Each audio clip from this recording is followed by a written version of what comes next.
ఈ అబద్ధాలు ఒక అబద్ధాన్ని పైసలు మాట్లాడి నిజం చేద్దామని చూసే ఆలోచన వాళ్ళది. ఇవాళ గౌరవ ముఖ్యమంత్రి గారిని తట్టుకునే శక్తి వాళ్ళకి లేదు.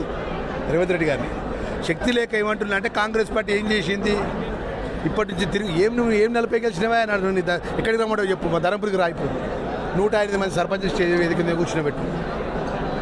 మా జగిత్యాల జిల్లాలో ఇప్పుడు జగిత్యాల అసెంబ్లీ సెగ్మెంట్లో 92 మంది, కోరుట్లలో 48 మంది, వెమ్లవాడలో. అరే మా జగిత్యాల జిల్లా వరకు అదే జిల్లా మంత్రిగా నేను చెప్తున్నా, సుమారు 85% మంత్రులు మేము గెలిపించుకున్నాం.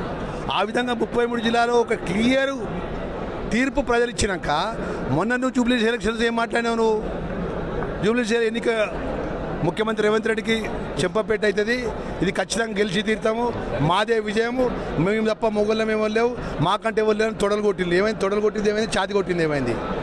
ఇలా కేటీఆర్ అనేట ఆయన విచక్షణ కోల్పోయాడు. వాళ్ళ పార్టీ అడ్రస్ లేకుండా పోయింది, ఉన్న కార్యకర్తలు ఎవ్వరు లేకుండా అయిపోయింది, ఉన్నోళ్ళు ఎవరు కూడా ఎమ్మడి వచ్చే పరిస్థితి లేరు.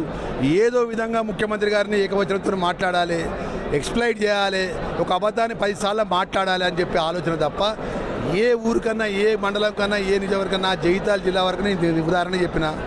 పక్కనే పెద్దపల్లి జిల్లా ఉన్నది, చెప్పాను ఎక్కడికంటే అక్కడికి పోదామని చెప్పానండి. రేపు అందేందుకు, రేపు జరగబోయే స్థానిక ఎన్నికలు జరుగుతున్నాయి కదా, రేపు మన ఎంపీటీసా, జెడ్పీటీసా, మున్సిపల్ ఇది వస్తుంది కదా. మీరే అన్నారు ఫస్ట్ ఒక మాట మాట్లాడండి కేటీఆర్. నేను ఒకటే మాట చెప్తాను, ముచ్చటగా 3వ సారి ప్రభుత్వంలోకి వస్తాయని చెప్పి వాళ్ళు బుక్క గులాలు చదువుకొని సంబరాలు చేసినలా చేయలేదా? 2023 సంవత్సరం ముందట ముచ్చటగా 3వ సారి అన్నాడా లేదా కేటీఆర్? ముచ్చటగా 3వ సారి అని కేటీఆర్ అన్నాడు. ఏమన్నాడు? ముచ్చటగా 3వ సారి మా నాయన మళ్ళా ముఖ్యమంత్రి అవుతాడని మాట్లాడాడు. ఏమైంది? తెలంగాణ ప్రజలు ఏం చేసిండ్రు? తర్వాత ఎన్నికలు అయిపోయింది, ప్రజాపాలన లోపల ఇందిరమ్మ రాజ్యం లోపల గౌరవ ముఖ్యమంత్రి రేవంత్ రెడ్డి గారిని ప్రజలు కూర్చునబెట్టిండ్రు.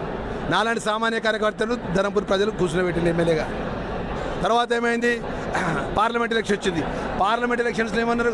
కారు సారు 16 సారు కేసీఆర్ బయటకు వస్తాండి, పెద్దపల్లి బయటకు వస్తుంది, తిరుగుతుంది, పార్లమెంట్ మొత్తం గులాబీతో రంగు పడుతుంది అని చెప్పి మొత్తం మేము గెలుచుకుంటామన్నారు. ఏమైంది? గులాబీ మొత్తం అడ్రస్ లేకుండా పోయి లాస్ట్కి పోలింగ్ రోజు మీరు అంతా మీడియా సాక్ష్యం, మొత్తం మీడియా సాక్ష్యం, మొత్తం మాకు ఏకపోయినా పర్లేదు కానీ పువ్వుకి ఏమన్నారు? పువ్వు అన్నారు వాళ్ళే, టీఆర్ఎస్ పాడెత్తేసి.